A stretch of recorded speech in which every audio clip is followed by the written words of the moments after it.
Hello and welcome back to the On The Ball podcast. This is episode 123 of the show and we're back again for our weekly AFL review episode. Once again joined by Angus Rowe. How are you, mate? I'm good, mate. Enjoying a bit of Guinness to myself after a bit of uni. So, yeah, just sort of waiting for Friday to come. There's no Thursday night footy. So, it's an extra day's wait. But, yeah, how are you going? Yeah, I'm pretty well. How do you feel about no Thursday night footy? I'm kind of sad, but also, I don't know. How do you feel about it?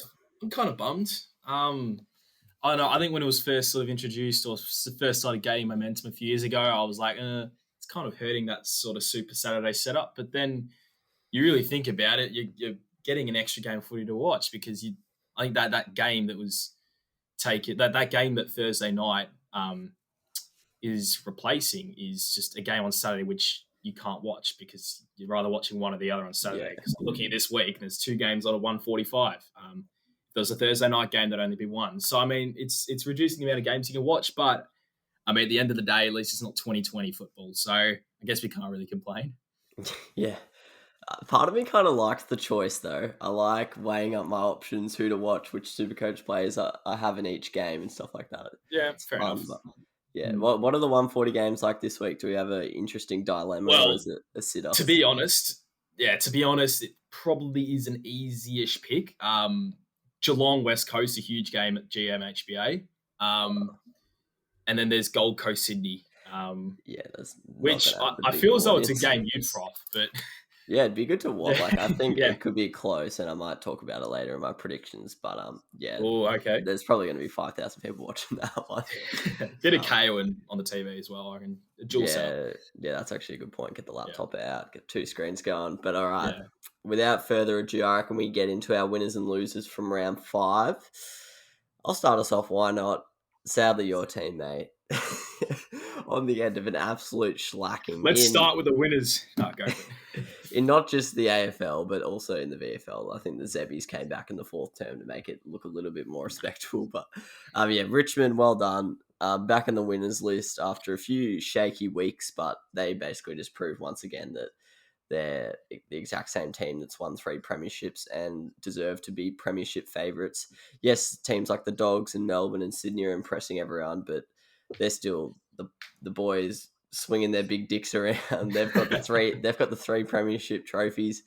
I don't think we can sleep on them. And not saying that people were, but there were a few questions coming out last week, and I think they just made the haters just think about themselves and their life choices a little bit there on an absolute clinic. Don't see them at Marvel too often. They really turned it on. Apart from that first quarter, which was exciting for St Kilda. But after that, it was just a pressure clinic, just too good. How do you see that game? Obviously, you were a bit more invested in it than me. I was at it. I was sort of next to the Saints cheer squad, but still surrounded by Richmond supporters, which was great fun. That first quarter was really promising. We thought we got a game on our hands. Last week wasn't a flash in the pan. It was sort of the bounce back. But then after that first quarter, there was just a few shocking skill errors that just led to more and more. It was just a shit performance in general. There were just a few players out there that just should not be playing, AFL football. It was I think it was the most famous skill error of the night was Brad Hill early in the second when he dropped like a chest mark on 50. And then I think it was Marlon Pickett sort of grabbed it, swung around and kicked the goal. Brad Hill didn't even get up and try and tackle him. You could have gotten him. So that was pretty pathetic. And then it just sort of built on from there.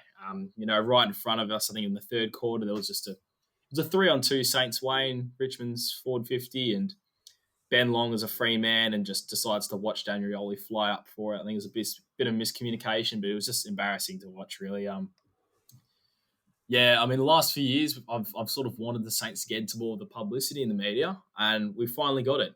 But it's all for the wrong reasons. So, it wasn't good, and it's just, oh, God, when it started hitting 60, 70, 80 points, I just thought, no more. And they just kept on piling on the goals, which I don't know, you don't often actually see from Richmond. You don't sort of see them winning by 90-point margins. So for that to happen, I the one thing I thought going into the game, I thought surely it's not going to be like a 10-plus goal margin. I thought it might be like, a sort of crummy, sort of scummy 8-goal, 7-goal, 6-goal margin the Tigers were to win and win comfortably. But for it to be that much, it's just embarrassing on our behalf. So, I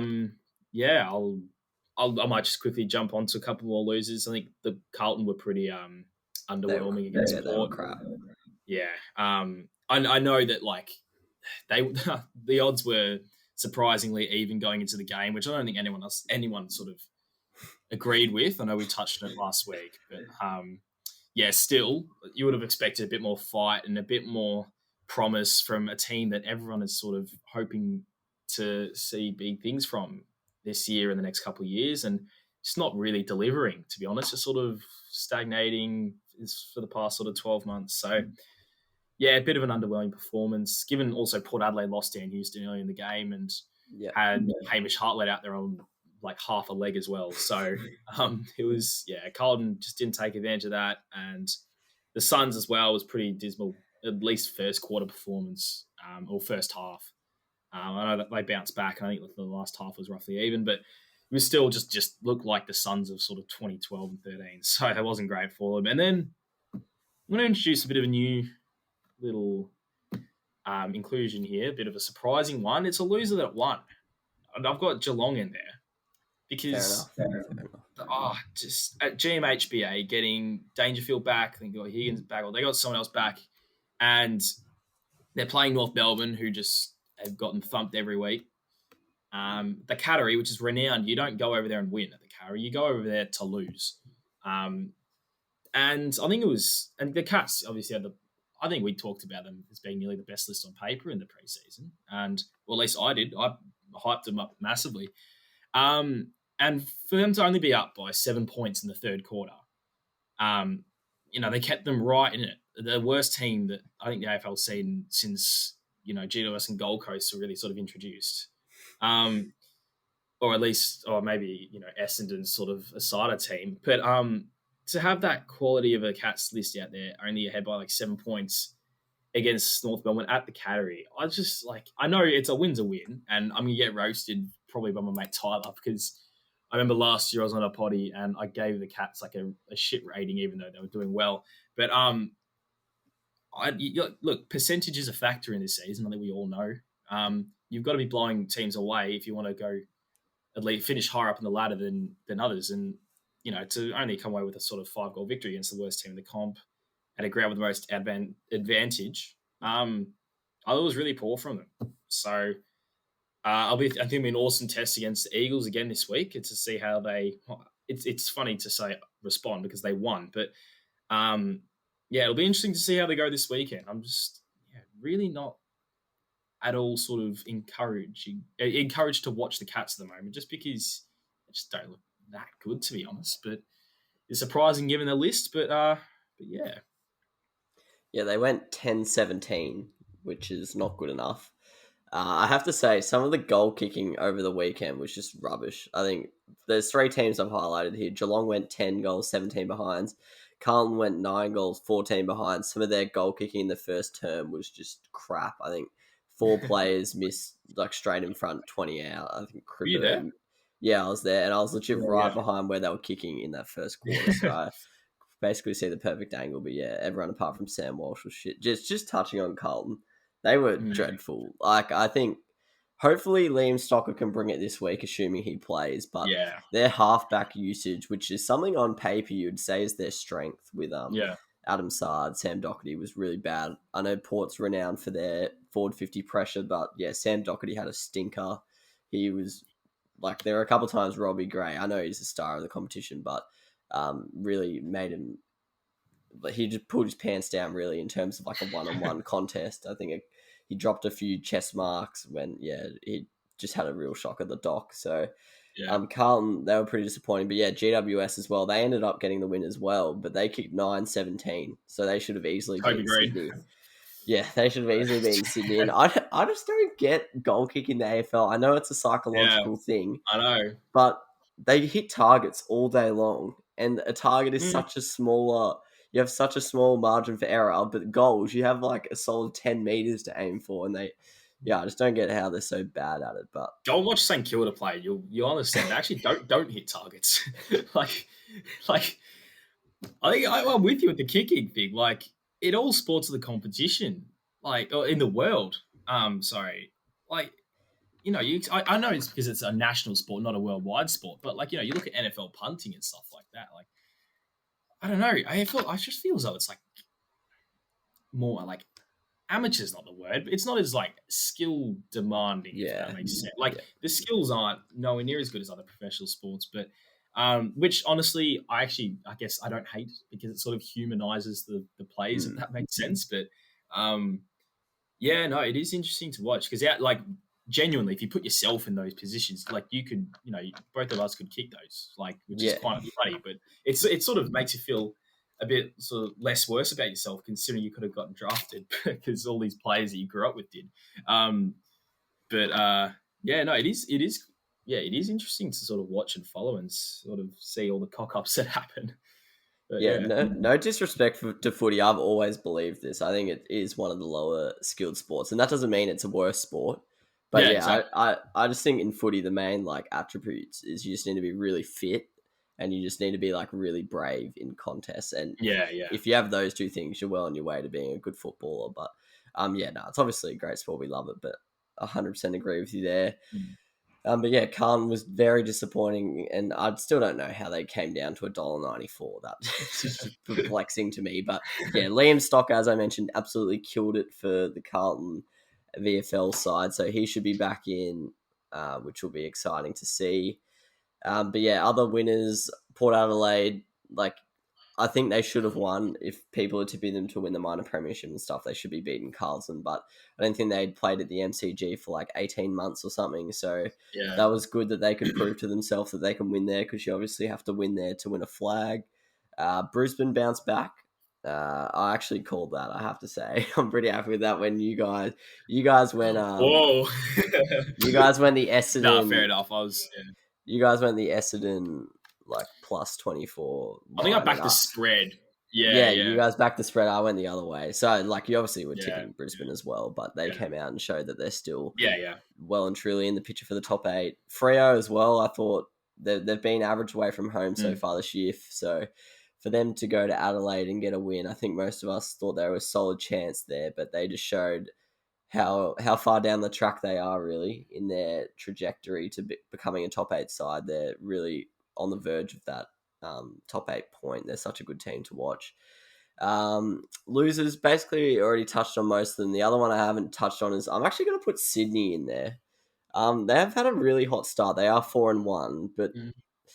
I think the wheels are falling off a little bit. They only beat the Bombers by 3 points. Then they've lost the Battle of the Bridge, even with GWS kicking 17 behinds. And now Franklin and Hickey are out to go with Rampy and Heaney.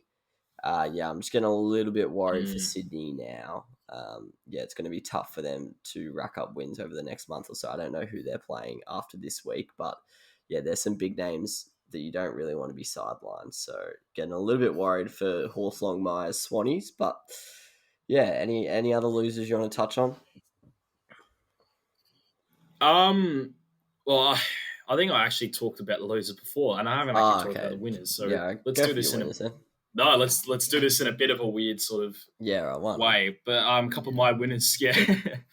Couple of my winners were just the standard. The D's just continue to stamp their authority on the competition. Obviously, it was a great game right up until 3/4 time. Then the D's just sort of unleashed hell, just sort of kicked goal after goal after goal. So it was great to sort of see the likes of Gorney, who's just, I think he at the moment he's probably leading the Brownlow votes in the competition. He's just playing freakishly. Just took contested mark after contested mark. I loved having him as my Supercoach captain. That game was awesome. Uh, sorry about that, but yeah, GWS's bounce back was good from like the past sort of month. I was very happy I backed them. Got 8 out of 9 tips right. Bloody Oh, that's unreal. could have easily gotten Freo over Adelaide as well. I tipped Adelaide for some stupid reason, but yeah, I tipped the Giants and they bet better them as well, and they got up for me. So it was a good bounce back for them. Could have won by a lot more. Toby Green kicked, I think, 7 or 8 behinds. And the Tigers as well sort of bounced back from disappointing last couple of weeks. I mean, last weekend's Port wasn't disappointing, but it was a loss nonetheless. But yeah, it's not like the Tigers to have 2 losers in a row. so 2 losses in a row. So to come back and bounce back against, Saints, who was sort of pumped up from last week, and then obviously only lasted a quarter against them. So Tigers sort of just reminded everyone they're going to be in September again this year. So they were probably the main 3 winners for me. I can't wait to read out my top 8 because I'm very sort of set and comfortable on it actually for the first time this year. Yeah, I'm interested to see where you have the D's. So do you want to tell us what your top 8 is as of it's week 5, yeah. Round 5's just completed. Going into week 6, yeah. Yeah, so what's your top 8? In terms, so I'm a lot more comfortable with all the teams I got in there now. I reckon this will be the 8 teams that make it, which is very surprising to say when you're only 5 weeks into the season. But at the moment, I can't see. Obviously, things could change in a matter of days or weeks. But at the moment, I wouldn't be surprised. I think it's probably better wording if this was the 8. So at the top of it, I've still got Port Adelaide in there, and the Tigers second. So I've got them as the sort of, at the moment, the big 2 that have carried on from last year, if that makes sense, with Brisbane and Geelong falling out of the top 4. The Dogs in at 3. I think when they finally come up against the likes of, the Port and the Tigers next week, I can't wait for just quietly Bulldogs Tigers next week is going to be absolutely unreal. It's not this week, unfortunately, but next week it's going to be awesome. The Eagles in at 4th, just continuing to sort of rack up wins, and players like sort of Jack Redden and all that, Liam Duggan as well, I think they were both very, very good on the weekend for them. They both got over 30 touches. So just these little sort of not filling in plays, but sort of role filling in plays, if that makes sense. Don't think Redden's really their best starting centre bounce team, and Duggan's, I think he was probably getting a few cheapers off half back, but even though he may or may not be in the best 6 back line. See, I've got the Cats in at 5 still, just because I just don't buy into this sort of mediocre football being played by them. I think like they're still racking up wins, with the exception of last week, but I don't know. I don't really buy into the fact that they're as bad as they're sort of playing. The D's in at 6th. I'm very tempted to put them at 5 ahead of the Cats, and may well be after this weekend. We'll see what happens. The Lions in at 7th. Still think they'll make it. Sort of reminded me of that on the weekend. I know I was against the Bombers at the Gabba, but I think they're just a little bit too good just to not make it. And the Swans at 8. I think their start will be just enough to keep them in there. I know they've got a few injuries out, but I think Heaney should hopefully be coming back soon. And I think their young talent's good enough. They've still got Parker and JPK running around out there. Their midfield is also, obviously still really strong with them in there, plus the young guns. And I think Sam Reid's had a really good past couple of weeks, so hopefully he can provide a bit of an attacking prowess to them up forward alongside Logan McDonald, who's got the worst haircut in the AFL. So a few honourable mentions that have just missed out for me. Well, to be honest, there's actually not much because I'm pretty comfortable with this lineup. But obviously, don't even know if I can count the Saints as an honourable mention now. I reckon the Giants will notch up a few more wins and maybe finish around that sort of 10th to 13th mark. Carlton as well in there, and maybe the Hawks and Freo as well. But at the moment, I reckon those 8 teams will. I wouldn't be surprised if those 8 teams are the teams we see play in September. Yeah, I haven't done my top 8 obviously, but out of those teams you just read out that have missed out, I wouldn't put any of them in ahead of any of those ones you've mentioned. I think that's pretty strong. Just quickly, I don't know why I just thought of this. I was just thinking of Collingwood. A, if you had to pick a number right now where they finish on the ladder, what are you going with? And B, what do you think about Darcy Moore? And C, we'll go 3 parts. What do you think of the phone saga? I don't know why. I've just remembered that Collingwood exists, but have a crack on all 3 there. Wow. Well, I don't think they'll make the 8, and I don't think they'll finish 9th. So I reckon, it might be sort of 11-ish. If I have to put a number on it, maybe 11, because I think the teams we were sort of read out just then, there's no one really that good there. No. I know going into this year, we thought it'll be another lottery of teams all the way down to 16th, but now I'm sort of struggling to find teams to put in that sort of 9 to 12, 13 bracket. So given the talent that Collingwood still have on their list, I guess maybe they could finish ninth. I just contradicted myself there, but yeah, maybe they. I reckon 9 to 11. I might have them in at. What was question B? Darcy Moore, do you Darcy. reckon he should continue playing forward or just stick him down back where he belongs? Well, it depends. I mean, I think they're going to be playing one of the youngsters, Will Kelly, the coming weeks. So one will play one end, one will play the other. And he's a pretty highly touted youngster.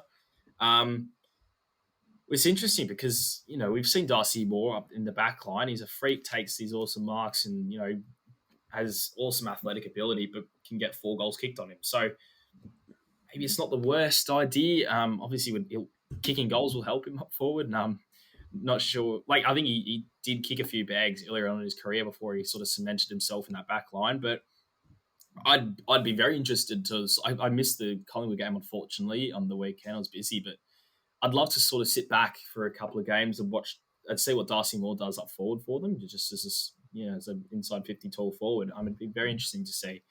And question C, the phone saga. I don't know. It's quite. I don't know. Apparently, it was Jeremy Howe was on phone to, I think, pregnant wife. I'm not too sure. I think it was something. I think it was like trying to contact a wife who was under a lot of stress, who I just thought it was to do with pregnancy, maybe not, and just to let him know that he was all right, to sort of relieve her of one thing on her mind. Whether that's true or not, I don't know. Like, I'm pretty sure that there are people employed to do that for them. And in terms of DeGoey, I think they blamed the fact that he was mildly concussed on the reason he got the phone, which I think is quite funny. But I don't know, $20,000 probably suitable sanction. I'm not sure what you think, but no reason to blow it out of proportion. I don't know. I didn't really think much of it, to be honest. I just kind of got a bit of a laugh out of it, to be honest. But what about you?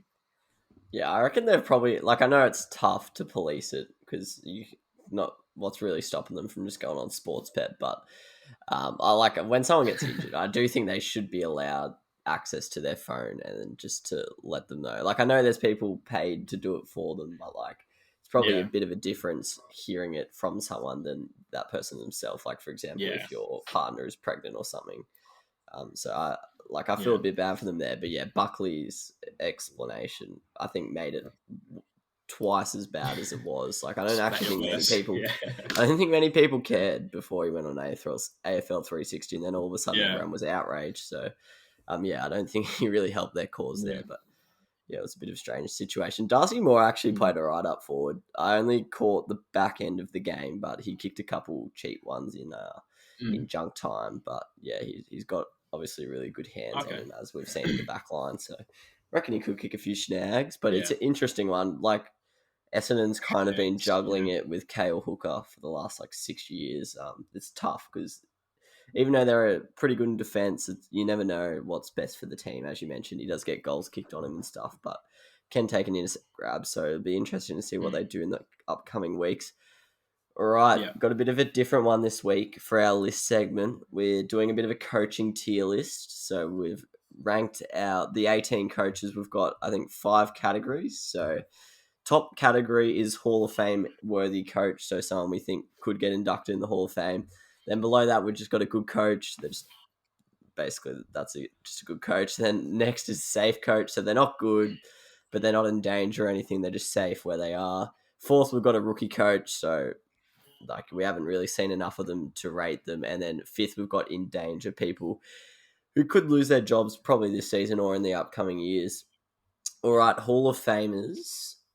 I might start us off here. I've got 3 in my Hall of Fame, which is interesting because I was looking at the Hall of Fame coaches. There's not many, and most of them have won 4+ premierships. But I think all 3 of these guys have fair claims to be in it. First of all, Clarko, I think he's a lock for a Hall of Fame coach, as are most of the players from that 3 in a row run Hawthorn went on. He has a 60% win rate, 4 premierships, including 3 in a row.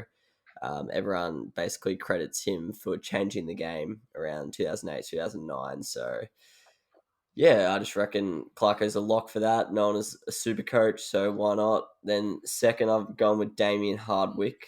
3 grand finals, He's won all three in 4 years. He does only have a 58% win rate, which isn't the highest, but pretty incredible what he's accomplished. And then last, even though he's only won one premiership, he's got a 69% win rate, and that's Chris Scott. And he has the highest win percentage of anyone over 60 wins, which isn't actually that many. That's probably, like if you're coaching for 5 seasons, you probably notch up 60 wins. So, yeah, that's pretty bloody impressive that he's got a 69% win rate. So I reckon Chris Scott, yes, he probably needs another premiership to get in there, but I think 69% win rate alone probably deserves a Hall of Fame induction from him. Do you have? I'm assuming you've probably got Clarkson. Any others you've got in there? I've just got Clarkson in there as the main one. Yeah. Yeah, 08 and then 13 to 15. He was just sort of juggernaut T was the Hawks. It was always awesome to watch and annoying to watch. But yeah, that lineup on paper, seeing in the grand final those 2 years, it was just so hard to beat them. And I remember seeing a photo a few weeks ago of Clarkson's coaching box at one point, and at least I think there was a few of these names in there. There was Ratton, Brendan Bolton, Chris Fagan, Adam Simpson, Leon Cameron, Bevo, Hardwick. All these players have come through under him. Most of those players were in that actual photo. So yeah, I mean, it's been a revelation, Alistair Clarkson, in the coaching aspect of the AFL. Good. I've also got Damian Hardwick in there. Obviously,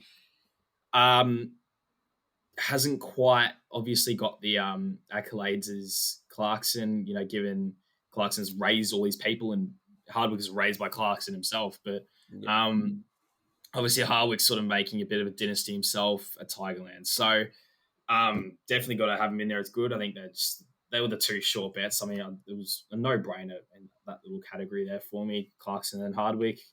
Just to see what Hardwick's done with Richmond, considering they were a bit of a shambles.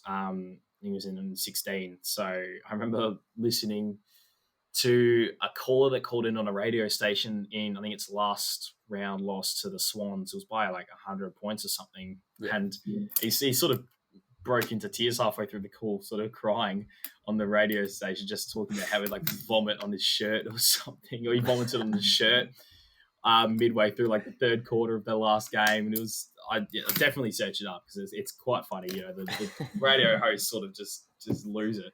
And then the caller in just like yells like, "Listen to me," like in tears. But it's a great listen. The safe bets. I've got 3 names here. I've got Adam Simpson. Considering, he's obviously got a premiership under himself. Sort of nurturing along that team there. He'll lead him into September again, and I'm starting to like their chances of going deep. Bevo obviously also has a premiership under him. I think just the lineup and the list, especially in that midfield, obviously that he's got, means he's not going to be going anywhere anytime soon. I think he's sort of really well liked around the club, except by Josh Dunkley. And then, at least he probably likes him now, given Dunkley's actually playing midfield and racking him up, which is good. So, and then third in there, I've got Kenny Hinkley, who doesn't have a premiership, but I think it will be there. I think obviously his career was sort of on the ropes for a bit a couple of years ago, but since they've found this bit of success, it's been awesome. It's been one of the most watchable teams of the modern era, I reckon, Port Adelaide. Just given their mix of mostly sort of young talent and sort of early to mid-20s and the teenagers, but then the experience of sort of Boak and all that. There's not much experience, but just enough to sort of really admire them as a playing list. The inclusion of like, I refer to them every week on the podcast. God, it's like I'm going to start dropping their pants. But it's like, like Georgiades, Butters, Dersma, and Rosie and all that. Like, just the future's so strong for them with just that core of players, and none of them are going to leave. I know that they all love it up there. So yeah, I think Ken's pretty safe up there as well. Like the whole crew love him. I haven't really seen much of I haven't seen a playing group that loves their coach more than Port Adelaide love Ken. So, did you touch on the rookies?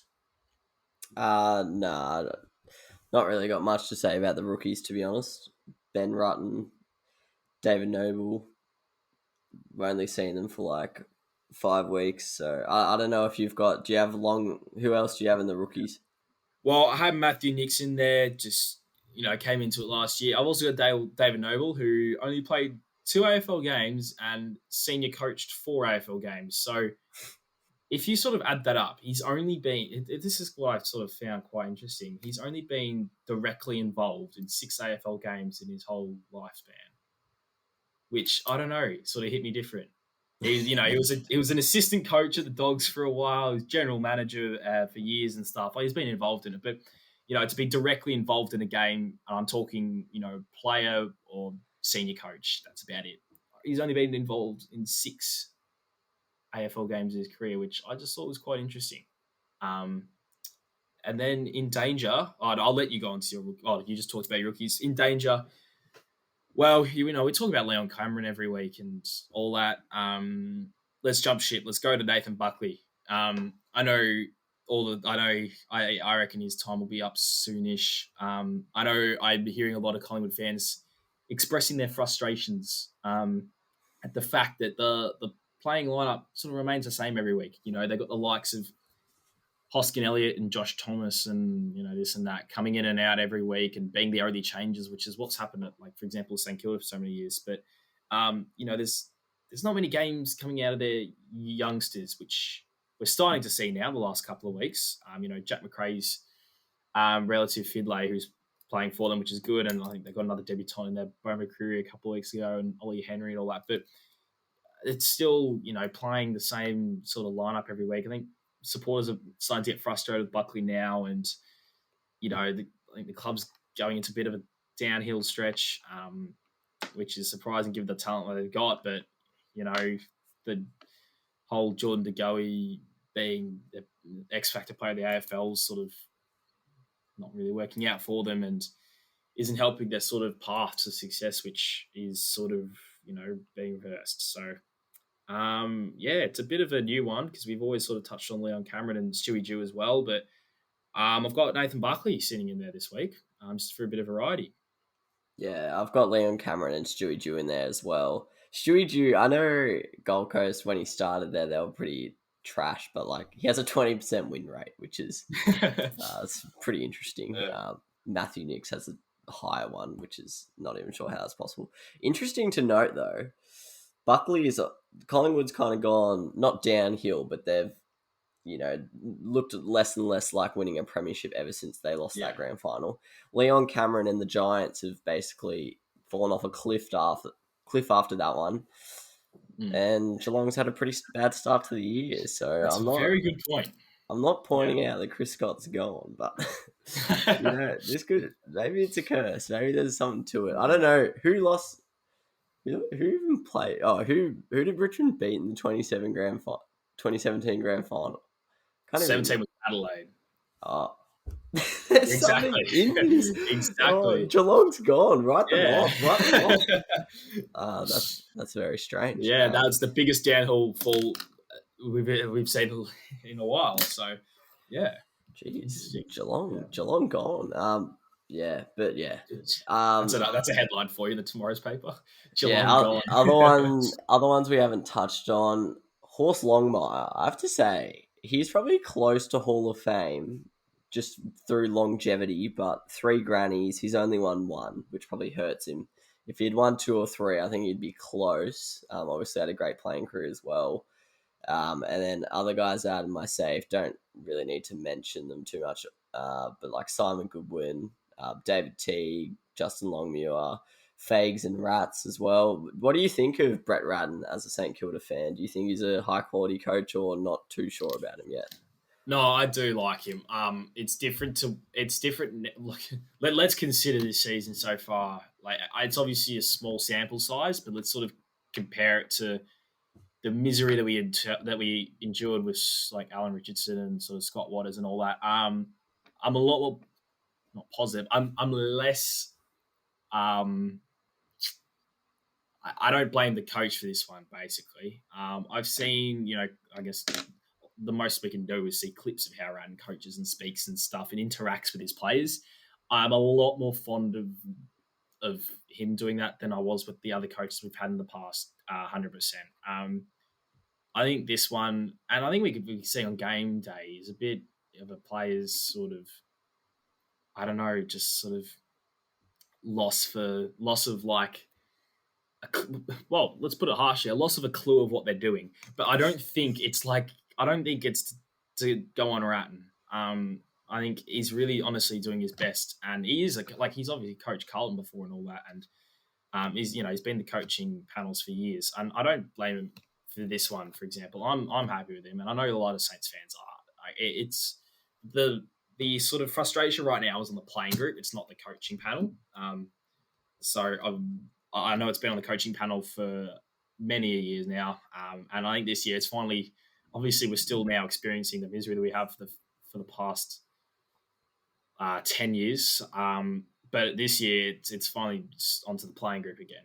So, yeah, at the moment, I'm still very happy with Ratton and what he's doing, because he does sort of bring a lot of life to the club, and we saw that last year. I think the culture around the club was a lot better and stuff. Just seeing the clips that were released via social media and all that, I think he's a lot better for the club. But yeah, I'm definitely not blaming him for the small sample size of a shit year this year yet. But yeah, no, I'm still very fond of Ratton. Yeah, interested to see how Chris Fagan goes as well this year. If the Lions have a down year, don't think he'd get sacked, but I think a lot of pressure would be on him for next season, that's for sure. All right, moving on to our players of the week. I'll give you my 3-2-1 first. Number 3, it's look, let's be real. My Brownlow voting system absolutely loves this bloke. I think he came 4th last year. Luke Ryan. He actually hasn't polled too many times this year. He's had a bit of a slower start to the season, but against Adelaide, he put on a bit of a clinic as usual. Second most meters gained for the game, most effective kicks, most intercepts, most intercept marks, most contested marks, most rebound 50s. He's basically topped every stat you can as a halfback there. So he was my third best player. Number 2, even though it was in a disappointing loss, he definitely stood out among the crowd. I was there at the game. He was very dominant, especially early, and that's Sammy Walsh. Most clearances for the game, second most tackles, most pressure acts, which is pretty impressive from a star player. Most score involvements, most score launches as well. So he was good. And then my player of the week, you touched on him a bit earlier in the winners, but it's Big Maxi Gawn. Put on an absolute clinic against the Hawkers. He had the most contested possessions, most hit-outs to advantage. Obviously, it's not that hard for Max Gawn to do. Third most clearances, pretty impressive considering the amount of clearance beasts there are in Hawthorn and Melbourne's lineups. Third most intercept marks, just had an absolute blinder, and as usual, don't have him in Supercoach. Was on the end of.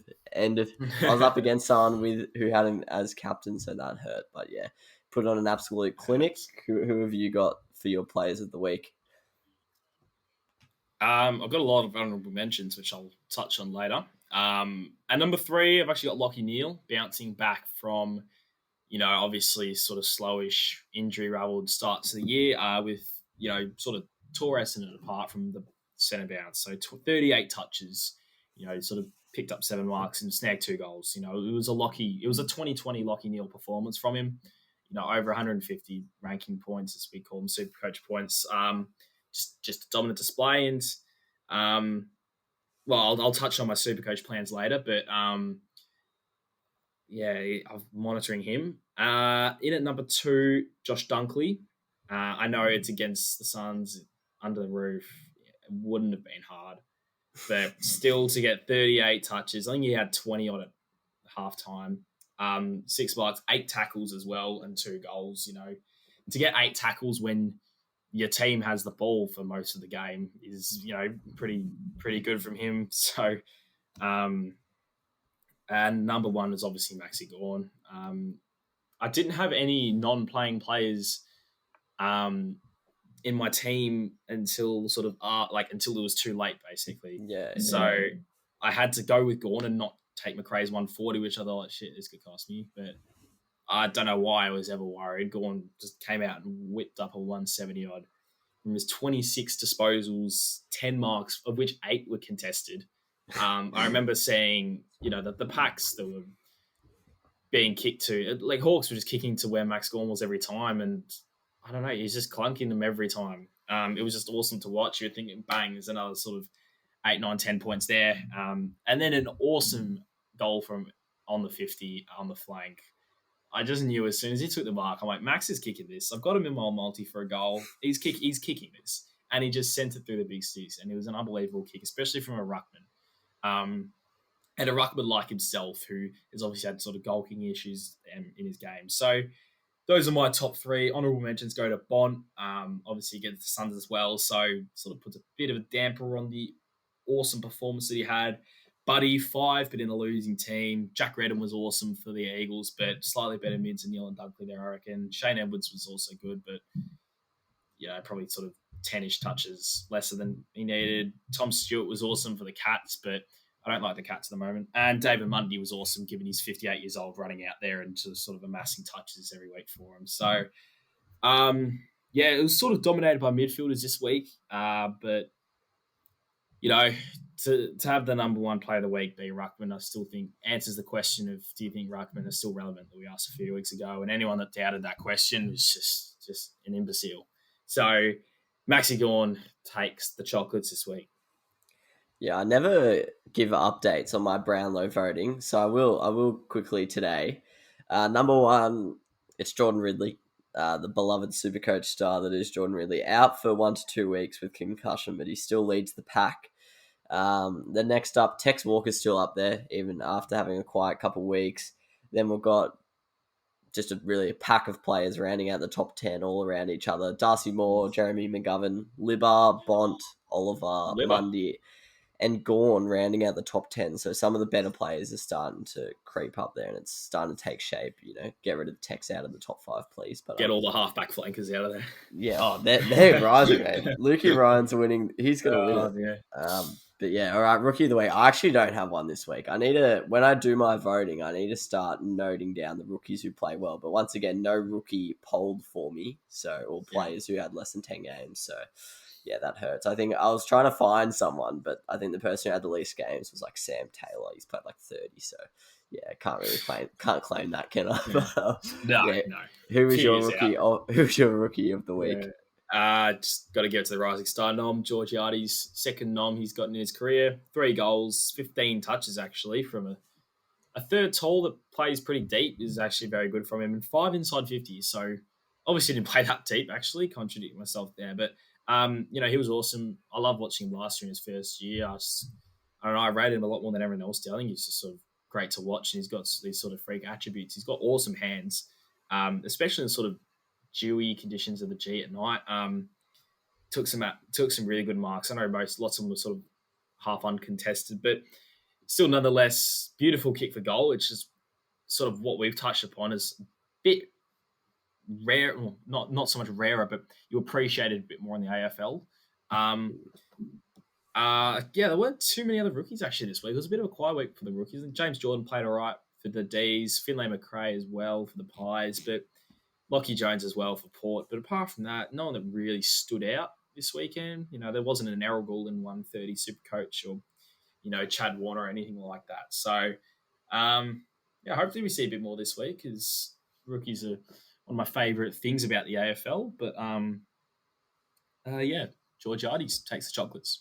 Yeah, Miles Bergman obviously wasn't really in contention of getting the nomination this week, but I thought he played pretty well. Yeah, correct. He played really well in the first half. Had to play back pocket basically when Hamish Hartler went forward with his corky or whatever he did. I don't know what his injury was because I was there, but yeah, he wasn't as at home in like a more defensive role. Got outdone in a few marking contests, but on the wing in the first half, he was pretty good. Didn't look out of place in a very talented Port Adelaide lineup. But yeah, fair enough. Mitchy Georgiades, I love watching him play. He's just the perfect size, I reckon, because he's still like really agile and stuff. He's not Unco, but he's obviously big enough to take big grab. No Mason Cox or Oscar McInerney, but he's like fast. He takes big grabs. Yeah, he's good to watch. Yeah. All right, time for Supercoach chat. Look, I don't know why I brought the segment to the table when I'm having the worst year of all time, but. Do you want to run us through your week last week? How'd you go? Where'd you place? Well, for the second week in a row, I lost Rookie Roulette big time. I had midfield was all right. You know, sort of had the 70s of Gould and Powell and Jordan on there, and managed to keep Berry and actually no, that's incorrect. I'm looking at my team for this weekend coming. I did lose rookie roulette in there as well. I had Jordan off the field and Berry on the field, so that cost me 45 points. Cozzy actually did all right for a 62 on the field for me this week, and then up forward lost it again.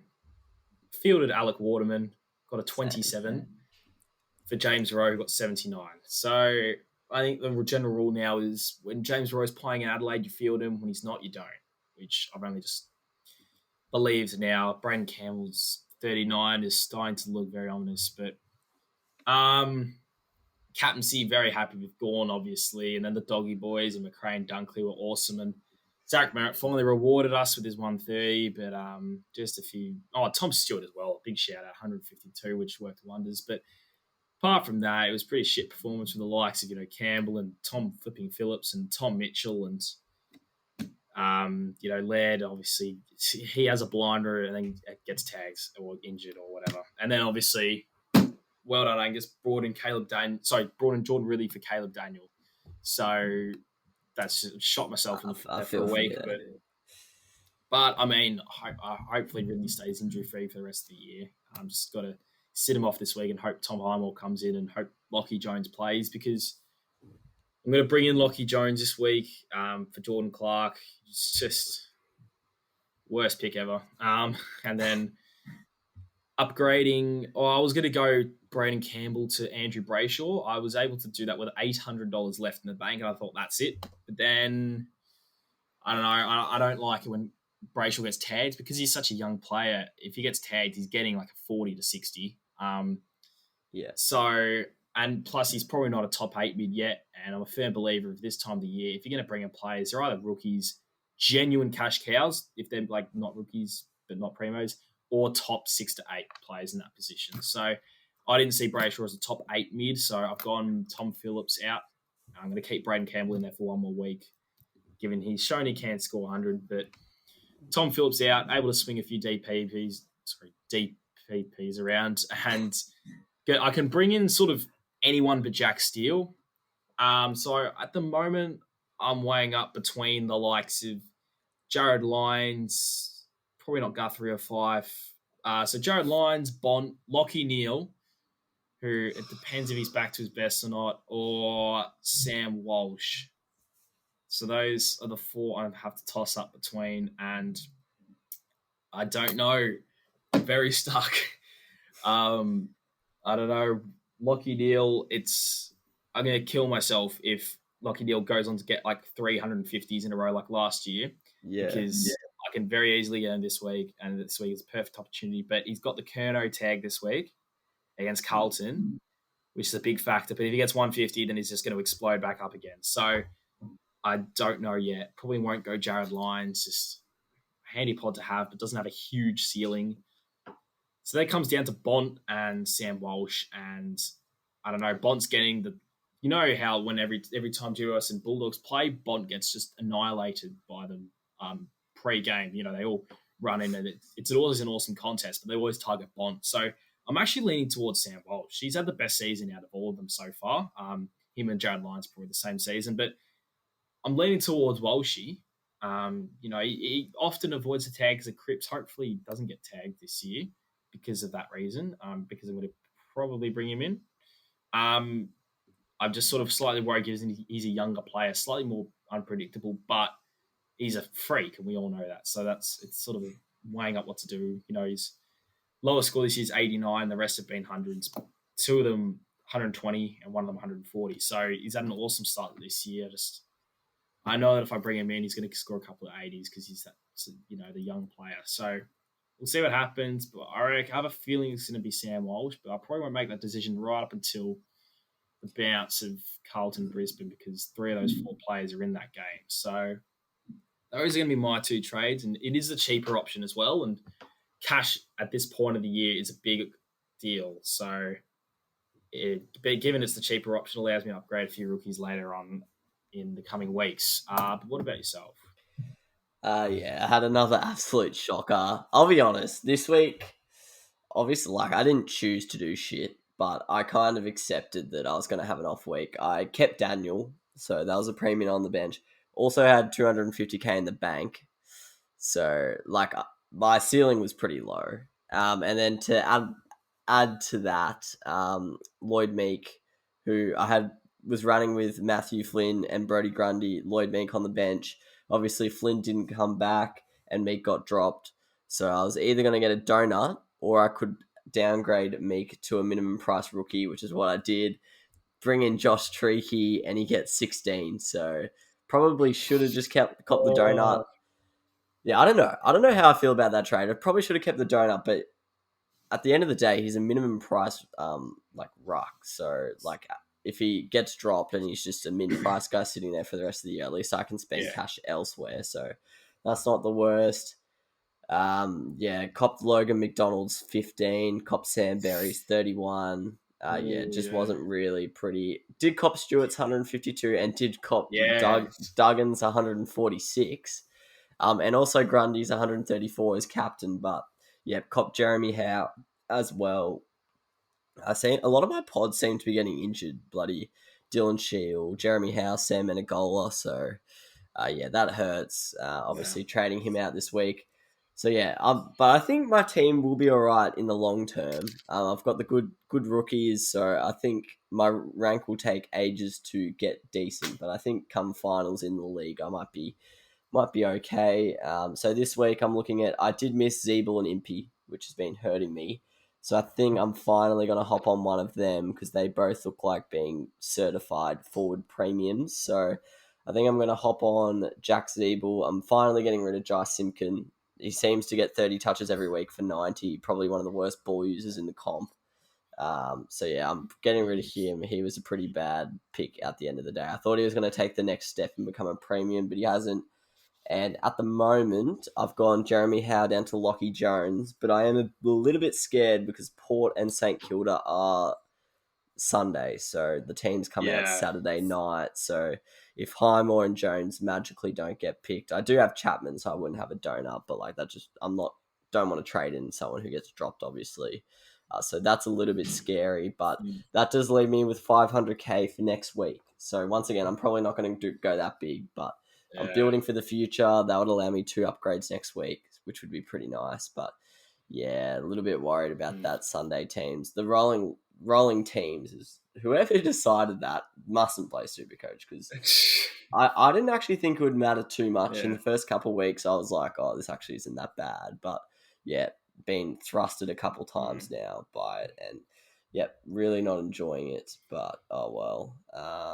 That's about it really. Alec Waterman started him as well. He looks like he's going to be a failed rookie if he doesn't kick 3 goals a week. So hopefully he keeps kicking snags. But hoping as well that Buddy out might mean Logan McDonald's more of a target in the forward line because he did actually score better when Buddy wasn't playing. But he's probably just shit in his first year. But not really enjoying my Supercoach that much at the moment. It's pretty frustrating, but it's all right.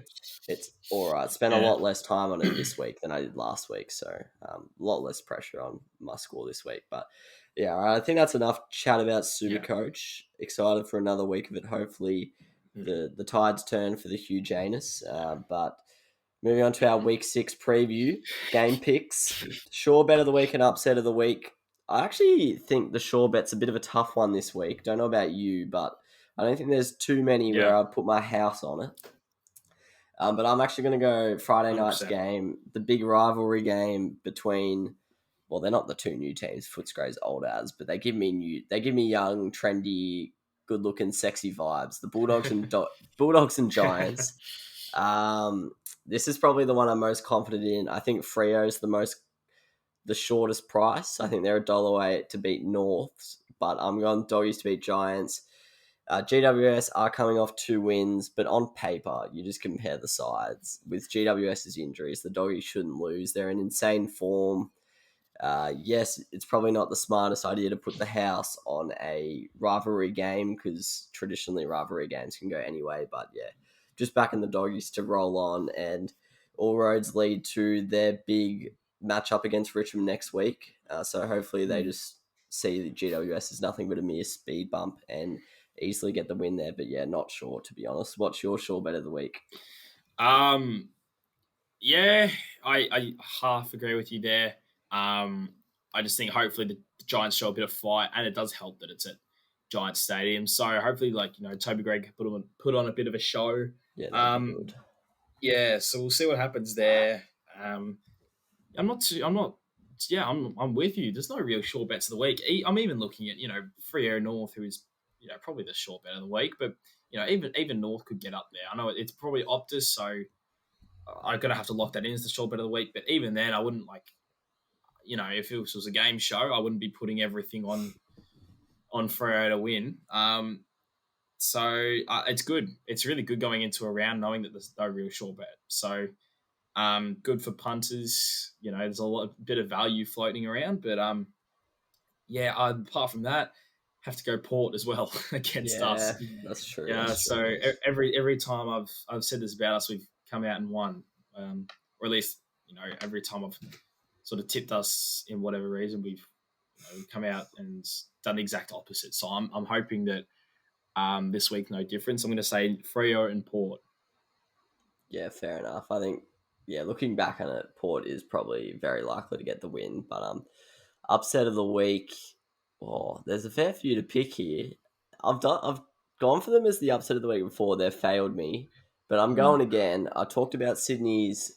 The wheels are falling off a little bit, and I'm getting around the Suns. I just think they need a win. The Sunnies need a win.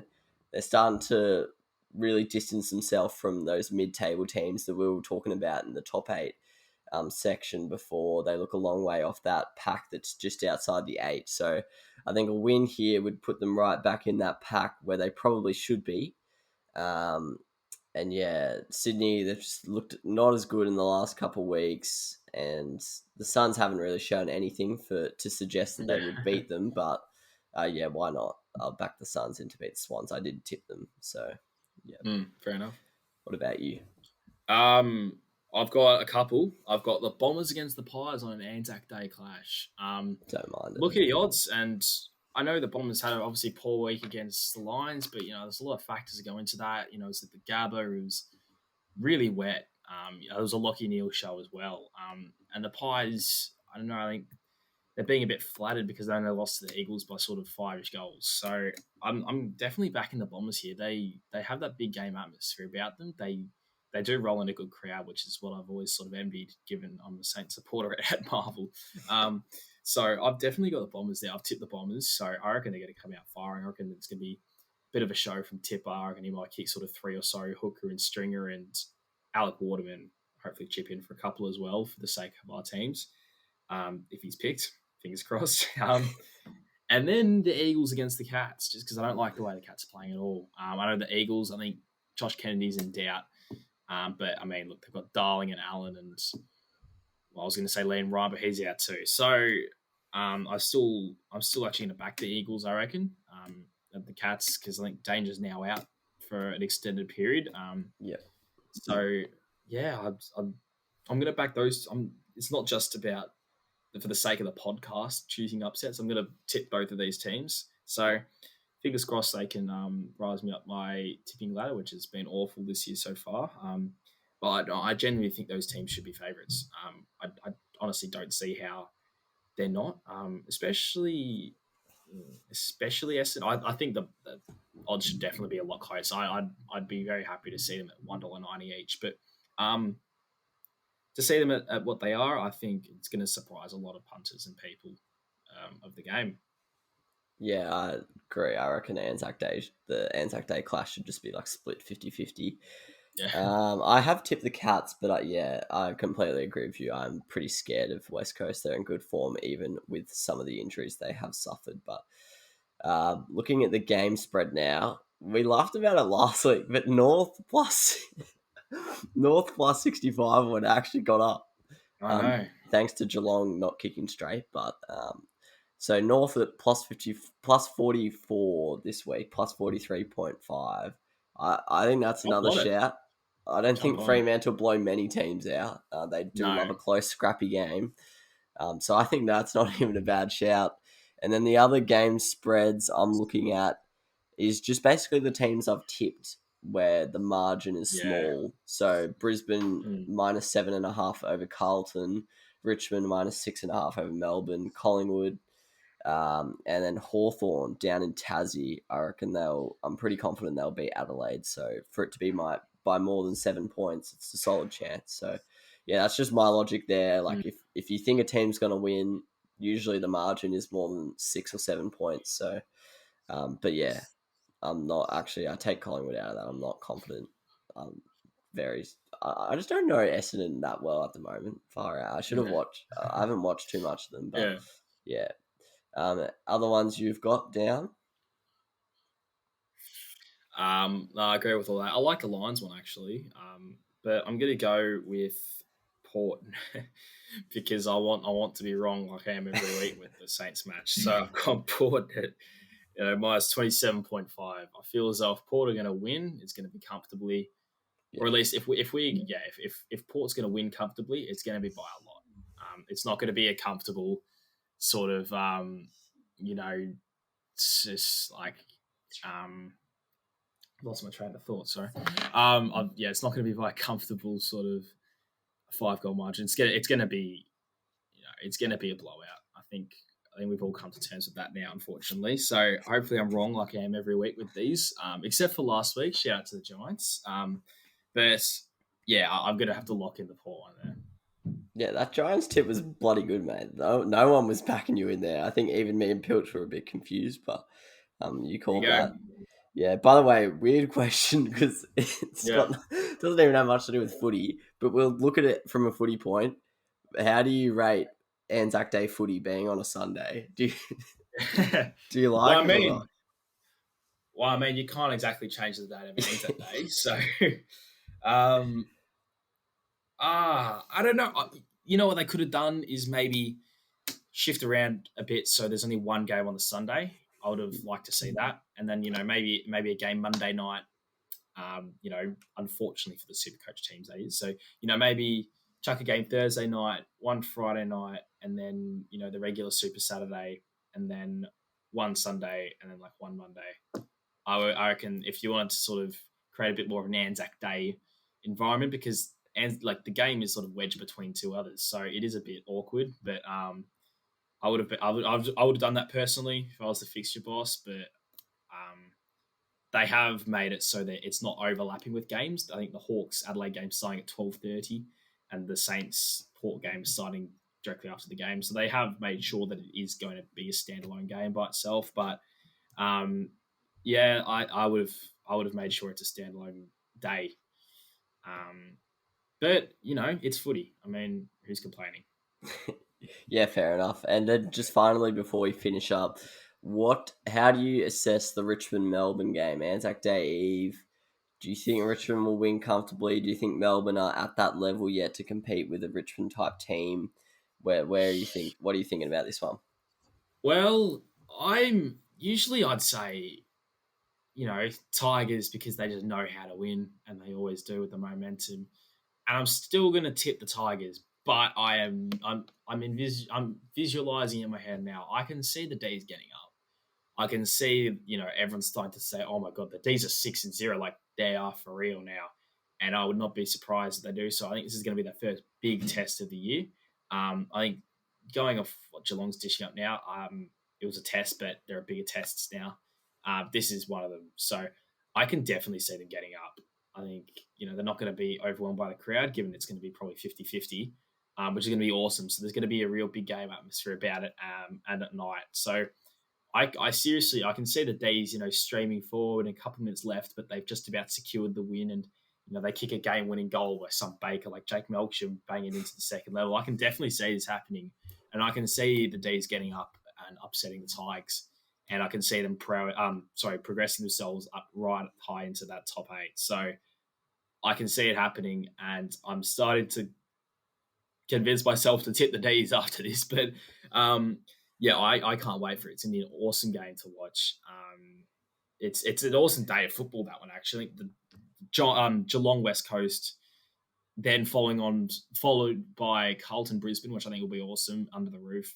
and then on to Melbourne Richmond. I think it's going to be absolutely awesome, and discard Freo North from the other channel. So yeah, I think it's been an awesome day for the Anzac Day Eve.